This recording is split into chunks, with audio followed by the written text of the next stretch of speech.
Okay, perfect. And we are live. I want to thank everyone for tuning in to a very special edition of Off the Record on the People's Podcast this Savior's Day weekend. We have an incredible guest with us. Someone who I'm very honored to have next to me. He's going to give us some amazing information as well as inspiration, and that is none other than Brother Jabbar Muhammad. Assalamu alaikum, sir. Walaikum salam, brother. Thanks for having me. Yes, sir. Thank you for coming on. So many people, first of all, on behalf of myself, my family, and the viewing audience of the podcast, we want to thank you for taking time out of your busy schedule and thank you for the sacrifice you've done for the Most Honorable Min Farrakhan and for our nation. The first question that we want to know is, when did you first hear the teachings of the Most Honorable Elijah Muhammad? Well, I think it's going back to 84, 85. I was at some relatives' home visiting, and these particular relatives, they are members of the and actually, my uncle at the time, he was the Supreme Catholic, Brother Frank Muhammad, which is known as Brother Ali Muhammad. Yes, sir. Yes, sir. Yes, sir. And I'm in the living room, me and some of my cousins, his children, sitting in the living room, talking and laughing. And my uncle and his wife, Sister Aaliyah, they was in the family room listening to one of the minister lectures. I had no idea what was going on. But the words that I'm hearing from the audio, and I'm saying to my cousins, I'm like, man, who is that? And they was like, oh, that's Minister. I'm like, Minister Farrakhan? They was like, yeah. I was like, wow. So I got up and went in the living room, in the den, where they was watching a lecture of the minister. Yes, sir. And that lecture was so powerful, brother. It just captured all of my attention. And the name of the lecture is called True Christian Love. Brother, when I finished watching that, it's like it just totally changed my life. Just that one lecture. I didn't hear the beginning to the end.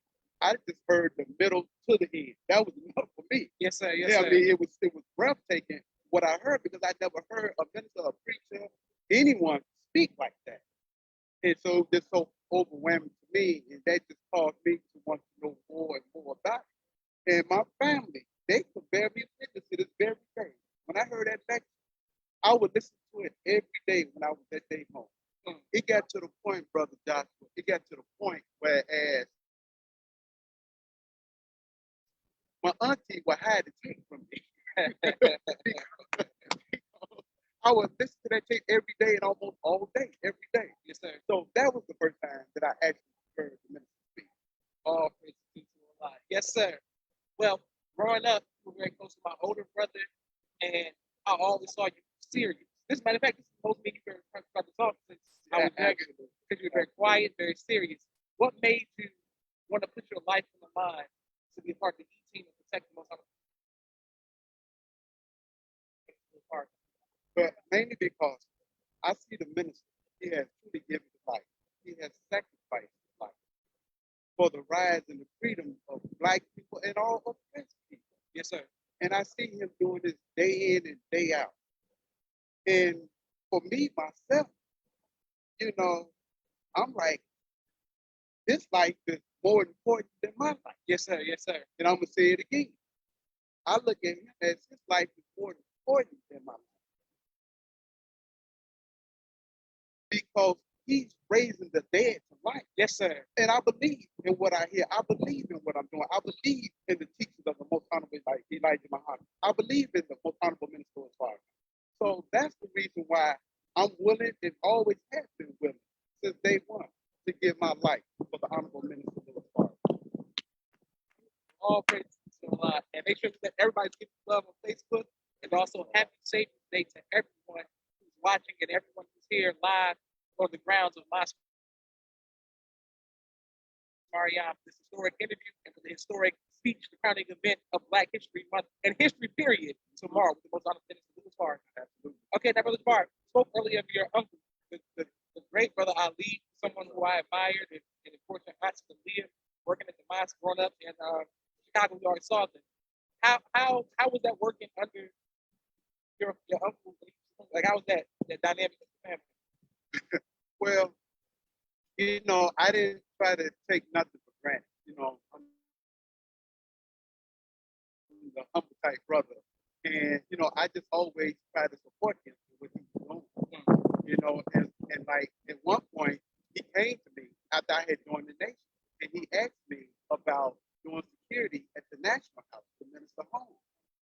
So I'm kind of fresh in the mind. So I'm like, whoa, you know, and I see the security brother, the E team, how they roll with the Honorable Minister Louis Farrakhan, how they protect the Honorable Minister Louis Farrakhan. And in my heart, I felt as though I was not ready for that. I was not even capable in my mind of doing anything. But evidently, my uncle saw something in me that I didn't know that was present. And so I didn't want to say no, Yes, sir. as Yes, a sir. soldier for Muhammad. Yes, sir. I didn't Yes, want to sir. say no. That's not even part of my vocabulary. Yes, sir. Yes, sir. And say no to a superior officer. Yes, sir. As a high-ranking officer, the supreme captain. So I say, yes, sir. Let me just kind of think it over. And so, but what I did every time I saw him, I try to dodge and go another way. I know he would ask me again. I was afraid he'll bring that up to me. Yes, and sir. I didn't want to. I didn't feel comfortable accepting it because, like I said, but I didn't feel as though that I was capable. So after so long, I got tired of dodging my uncle. So I went to him. I told him.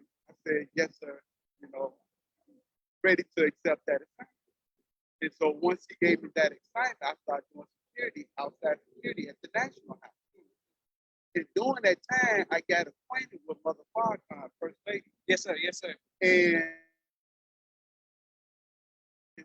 I guess she took on to me.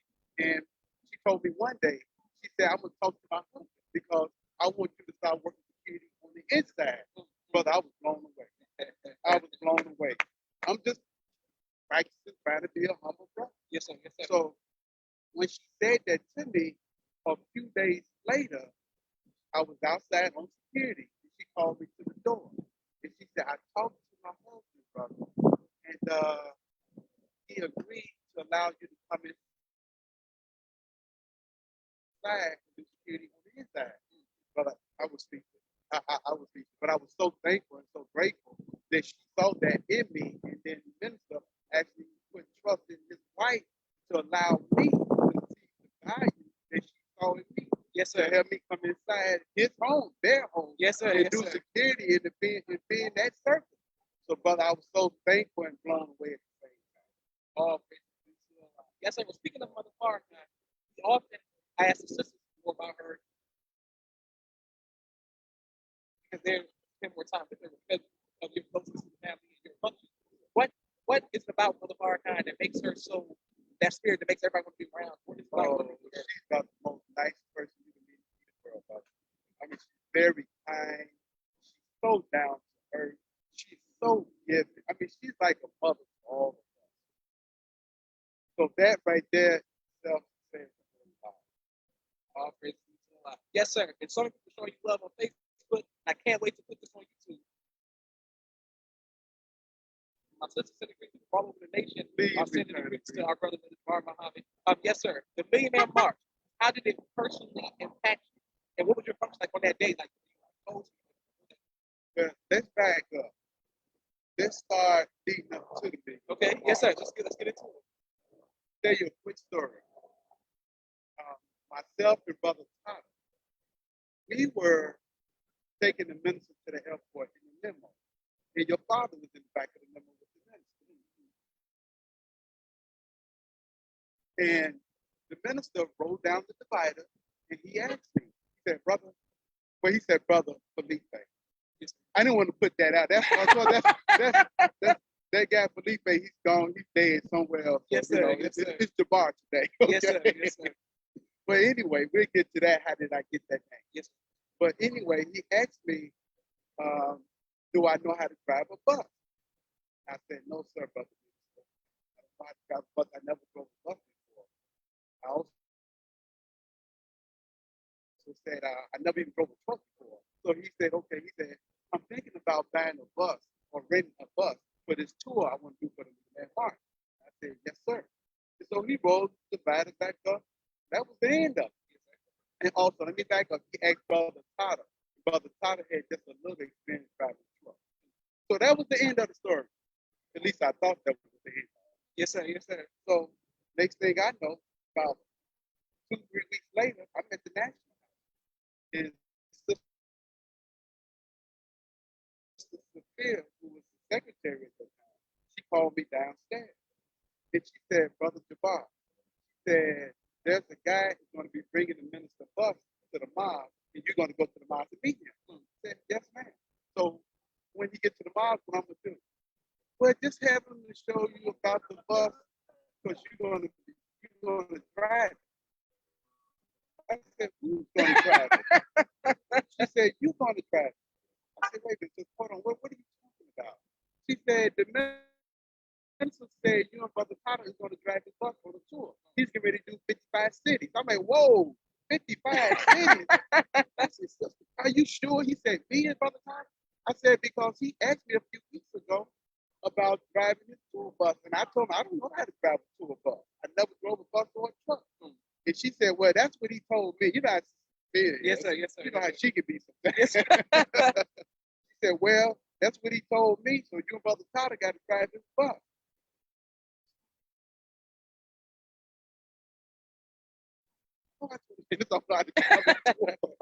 So I had to meet the guy up here, right here at the mosque, National Center, to bring him in the tour bus. So when I get here, I'm sitting here waiting for him. I get a text. Well, not a text. We didn't have phones then. Sister Sophia had paid me from the National House 911. So I go inside the mosque and I call and see what's going on. So she said, you're going to have to meet him at such and such place because he had an accident. Because this is not sitting well with me. Now, the driver have an accident and the minister want me to drive. I don't have no experience. So, this is not sitting well with me, right? Yes, sir. Yes, sir. Okay. So now I'm a little concerned word. So I go meet him maybe about a mile or two from here. And what happened was the viaduct, he didn't clear the clearance. So the bus got stuck under the viaduct. And I asked him, I said, sir, how long have you been driving the tour bus? He said, a little over 25 years. I'm like, wow, okay. This happened to you. You've been driving for 25 years.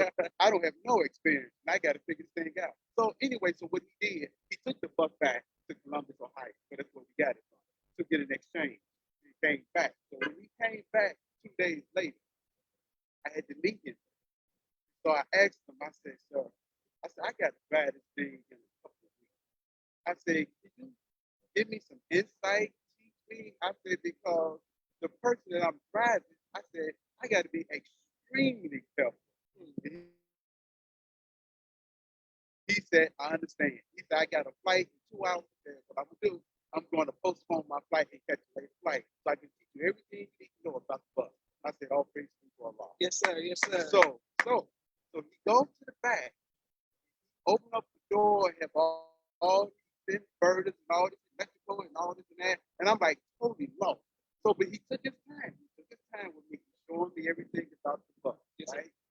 So then he take me up front with a dashboard. Dashboard is that.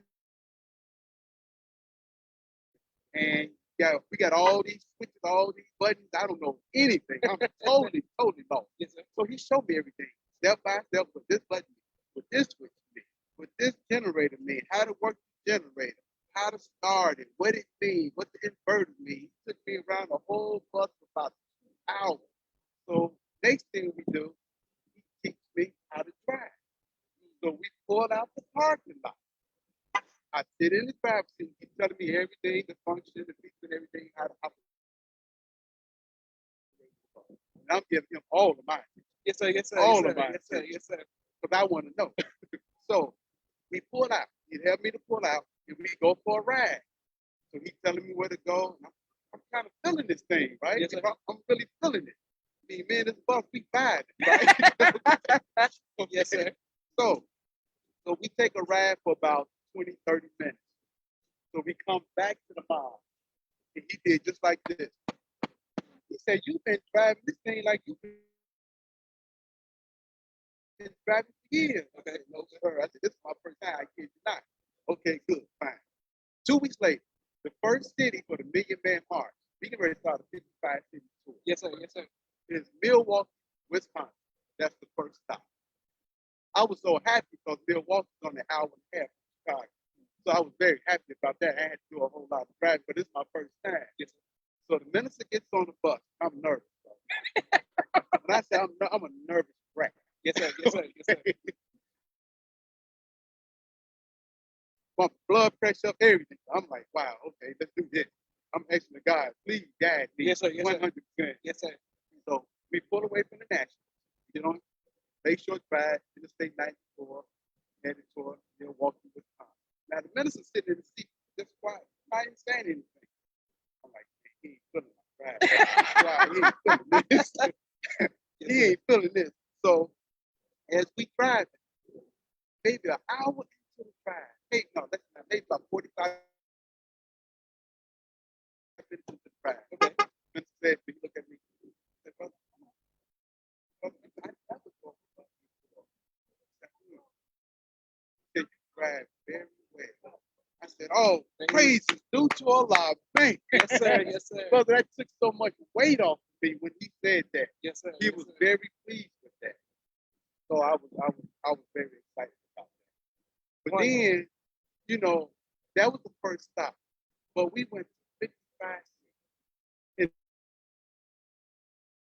And the minister had a schedule out of this world. Every city you go into, he would have all these engagements, all these interviews. I mean, all from morning to night. And then we'll get on the bus that night, head to the next city, and he'll go in the back of his bedroom, he'll lay down for maybe about an hour, he'll get back up and sit with me. It's like, where did he get all this energy from? I mean, the man just finished working hours and hours. It's like he never rests. I don't know how he do it, but he hardly ever rests. So that was just really something for me to be a part of that. And once we get to the Million Man March, and the effect that it really impacted it gave me is because I saw brother men all around the world coming together, embracing one another. Those that didn't even know each other, Yes, never sir. seen each other, they hugged each other. You walk into the store. I remember I walked into a Walgreens. There was so many brothers in there, black men in there, embracing each other, exiting each other. Brother, what city you from? Oh, you from Jackson? Oh, brother, you from Cincinnati? I mean, it was so much love, man. And that told me that we can get this thing right. We can come together as a people. We can express love for one another. Yes, sir. Yes, sir. And seeing the real enemy saw that, and they went to work on that right away. But see, like the minister said, that wasn't me that did this. He said it was the God. He used me. Yes, sir. For this day. Yes, sir. That's what it came. All praise to the Lord. So you love Brother Jabbar all over the country. Thank everybody. Can't wait to put this on YouTube. Speaking of the love, being that we're on the property, I want to let people know who are watching. I'm doing this with the love because the bars from Chicago, love everything, drinking tea. I'm out here freezing my hands. But listen, welcome to the Windy City. Okay. Your favorite Save and Stay moment. What's your favorite Save and Stay? What's your favorite Save and Stay memory? All of them. So good. Yes, sir.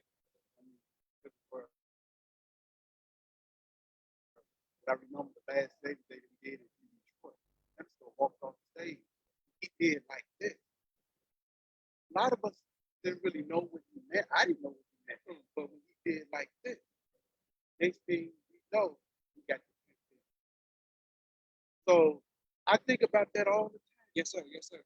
Is it something that the God showed the minister for him to walk away like that? Yes, sir. Yes, sir. And then we go right into a pandemic. Yes, sir. Yes, sir. And, well, there's so many of them, but that was the most recent one. Yes, sir. Yes, sir. Praise to Allah. Okay, boom. So, what has been your favorite place to travel to minister overseas?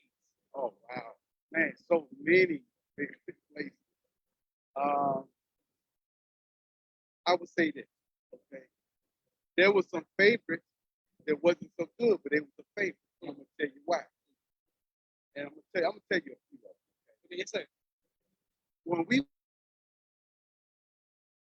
went to Russia, and it's funny how we about to talk about Russia, what's going on yes, right sir. now. Yes, sir. Yes, sir. But we was going into, we was leaving out of Siberia.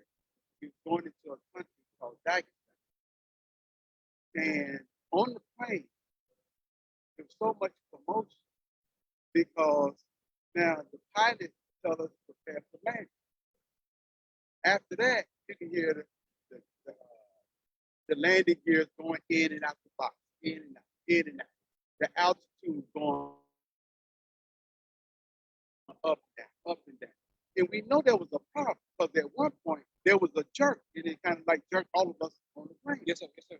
Next thing we know, if I can remember this whole story so long ago, Brother Akbar, he's the international, the Minister International Representative. Yes, sir. As you already know. Yes, sir. Yes, sir. He had 2 Russians that was on the plane with us that asked to fly with us, but that's another story. I'll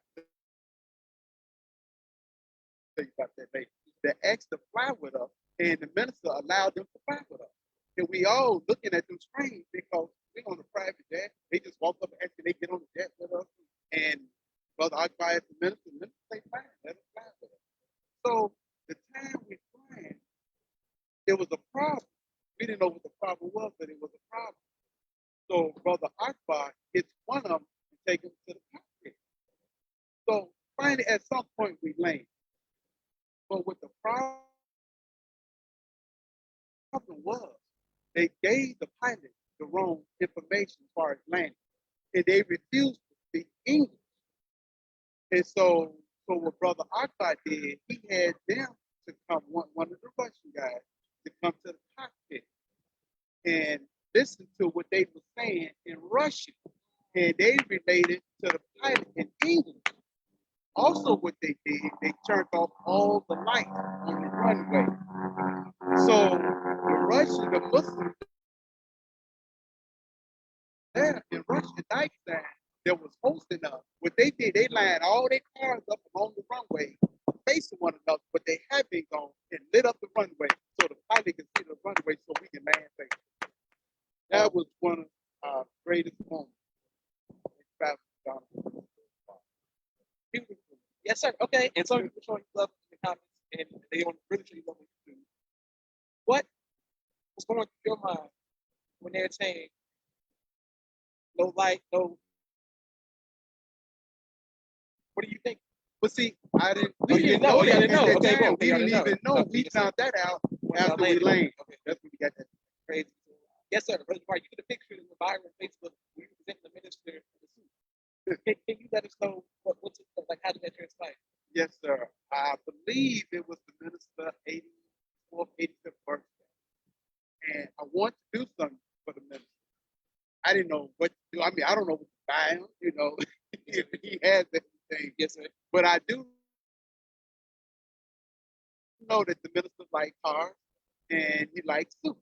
But I know I couldn't afford to buy him a new car. I knew that. That was out the question.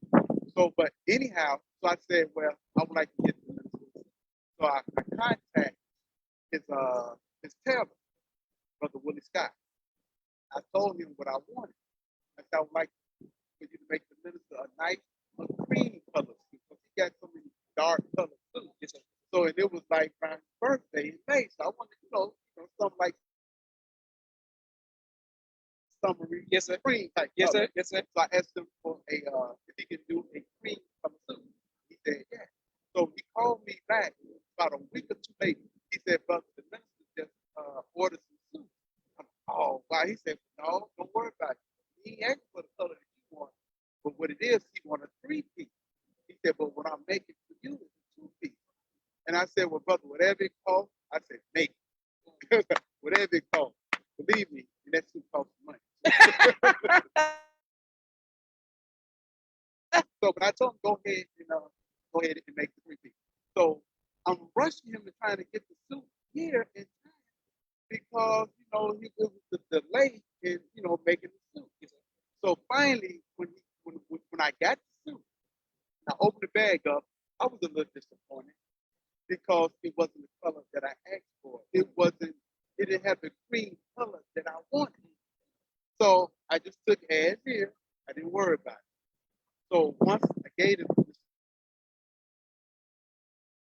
to the principal, but I didn't give it to him personally. I gave it to Brother Sultan. Brother Sultan is our brother who dressed the minister. Yes, sir. Yes, sir. And so when the minister saw me the next day, he thanked me for the suit. He said he really liked the suit. And so I didn't say anything about the color. I didn't like the color. A week later, I had to try to minister to Detroit. And I think that was the first time we saw the new mosque in Detroit. But I had to go to minister in Detroit. He got in the car and he thanked me again. I said, Brother Minister, I said, I was really a little upset that Brother Willie died because that wasn't the color I asked for. I asked him for a clean color suit. He just paused. He said, Brother, no, sir. He said, that was the right color. I said, oh, that's where that happened. Excellent. Yes, sir. So for showing love on Facebook, and I can't wait to put this on YouTube. Also, you spoke earlier of the passing away of a brother named Lee, and the coming a new arrival brother named Brother Jabbar. Yes, sir. Yes, sir. How did that transpire? This was totally unexpected. Once again, in the car, taking the minister and your father to the airport, on their airport. He asked me, he said, Brother, how do you like the name Jabbar? No, he said Jabri. He said Jabri. And I said, it's a nice name. So he said, or what about the name Jabbar? I said, I like Jabbar. I said, I like that better. Not knowing where he's going with this. So next thing I know, he said, well, that's your new name. I looked, I said, wow, man, thanks, Brother Minister. I was so happy. Yes, sir. And he asked me, did I know what Jabbar means? And I said, no, sir. He said, Jabbar means mighty and powerful. Oh, praise you, Allah. And when he gave me that name, Jabbar, and I said, man, this is the name I have to live up to. Mighty and powerful. So everything that I do, I try to be mighty and powerful in what I do. Not just what I do, but in my thinking, in my mental, Yes, sir. Yes, my sir. social life, my economic life, my financial life. I try to be mighty and powerful in everything that I do. I'm not perfect. I might not be like that all the time, but I do strive. Oh, yes, sir. Jabbar, my brother Rashad, my sister Miriam, and Naima has commented as well. And I want to make sure I thank you for us because you mentioned my dad when he was younger. You were always very kind to us. We appreciate that. You were very protective, serious, but very kind to me and my family. So I thank you for Brother, having your family, your father always been kind to me, and I've told me always have. And your father has really taught me a lot. When he first became our supreme captain, I learned a lot. So I will always be grateful. Yes, sir. What has been your greatest trial in life? How have you overcome that trial? Brother, I've had many trials, but I'm just going to talk about the most recent. 5 months ago, and I don't know if this is a trial, but it felt like a trial. And I was diagnosed with cancer. And that really did something to me because I experienced something that I had never experienced in my life. And I had so many different symptoms. I lost my appetite, lost my taste for food, my smell was gone. I had a temperature of 103 that no matter what I did, it would not go away. I lost energy, my breathing. I had extreme difficulty breathing, shortness of breath. And I'm doing everything in my power to try to overcome this. No matter what I did, I would not overcome it. I'm still suffering. Night, I would have sweat, night sweats, like unbelievable night sweat. It is like I got the AC up blasting, and I'm sweating like crazy. And this was like devastation to me. I didn't understand what was happening other than COVID. I'm thinking this is more than COVID. Yes, sir. Yes, sir. Yes, sir. And I suffered like this for days, like 7, 8, 9 days. And so many nights when I would go to sleep, I would wonder would I wake up tomorrow morning? Because when I went to sleep, when I would go to bed at night, the condition that I was in and how I was feeling, it was like, man, that was a real trial for me. So many nights I was wondering if I would even wake up the next day. So that was a serious trial, like a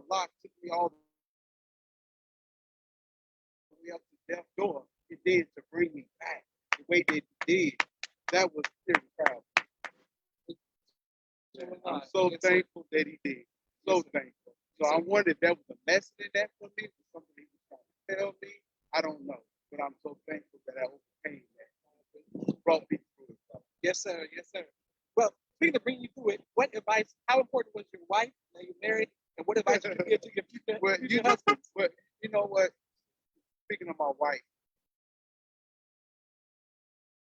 and I kind of kept it away from her because I was down in Memphis, Tennessee, working on a project, and she knew I had hope. But when she called me and asked me how I'm doing, I'm like, oh, I'm okay. I'm just trying to rest. I was not doing okay. I didn't want her to worry because during that time we was in the process of moving into a new house. So I didn't want to burden her with my problems, and we was already having problems trying to move into the new place. So by me being very unselfish, so I just kind of kept it to myself, and I was really suffering real bad. So she didn't know till after the fact, and I shared everything with her how bad I really was. And so she asked me not to never do that. I just didn't want to burden her. Yes, sir. Yes, sir. Yes, sir. Well, what advice would you give to future husbands? Well, I put it to you like this. I'm not the guru when it comes to marriage. Okay? Brother, I got 22 years of marriage under my belt, and I'm still learning to this very day. But what I say, marriage is a lot of work. Marriage is something that is not for lazy. If you're lazy, don't go down that road because it's work day in and day out. Just be fair. Be willing to compromise. There's a lot of compromise. A lot of compromise. Because when you become together as one, see, it's not just you anymore. Yes, sir. See, when you were single, you was able to do what you want to do when you felt like it. If you didn't feel like doing it, you didn't have to do it. Now, when you come together, two together as one, it ain't like that anymore. So now you got to be concerned about her, what she wants, what she likes. And the same for her. She got to be more concerned now about what you want, what you like, what you want to do, where you don't want, what you don't want to do, where you don't want to go, where you do want to go. And see, it takes two.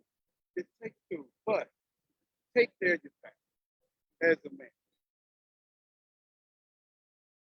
as a husband. Take care of your family. Now, like my wife, she like the best of everything.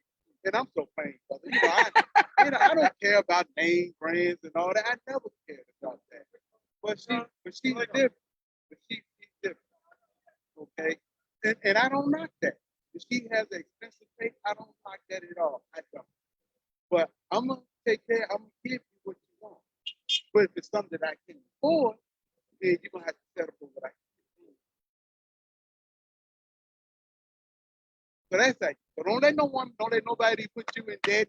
So like the minister said, debt is slavery. Yes, sir. Yes, sir. So do what you can afford. That's what you praise be to God. Yes, sir. And people give so much love and clapping. I can't wait this and we give this advice. I have two more questions for you, sir. What do you do for fun and like recreation? Well, you're gonna think I'm crazy. My wife already think I'm crazy. And your viewers and your listeners, they might think I'm crazy what I'm about to say. There's a few things I like, but the number one thing I like to do for fun is work. I'm a workaholic. I find so much joy in working, brother. Now, some people may think I'm crazy, but I get a lot out of working. I love being productive. I love, trying to advance. Yes, sir. Yes, sir. Better things in my life. I just get a kick out of it. And another thing I like to do, I love long road trips. Okay. Because when I'm on the road and I'm driving for long hours, I can think better. I can sort out things better. You have a certain problem, you can think about it, how you're going to deal with it. To me, road trips is like freedom, justice, and equality. Yes, sir. Yes, sir. Yes, sir. Yes, sir. Yes, sir. That's what I get out of that. I get a lot out of it. A lot. Yes, sir. We have one more question. And if everybody who asks questions I'll make sure I put them in on YouTube. So I'll make sure I relay those to them. Inshallah, we have a part two. So people ask questions. my last question for you, sir, is what would you like your legacy?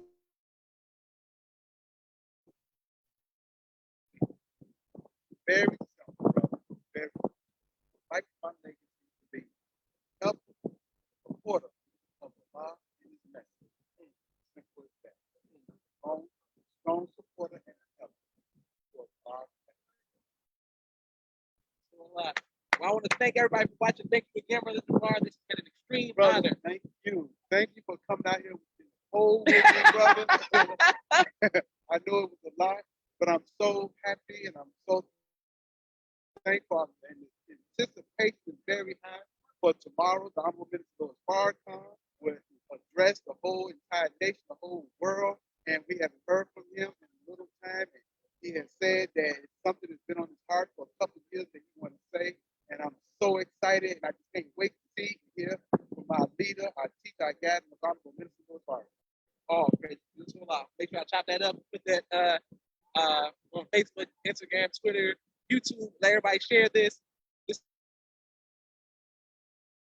is Joshua Leonard Muhammad signing off from the podcast. Thank you again, Mr. Thank you. Assalamualaikum. We got to think that. Man, we good. I gotta stop it. Breathing over here. My God. I'm making so.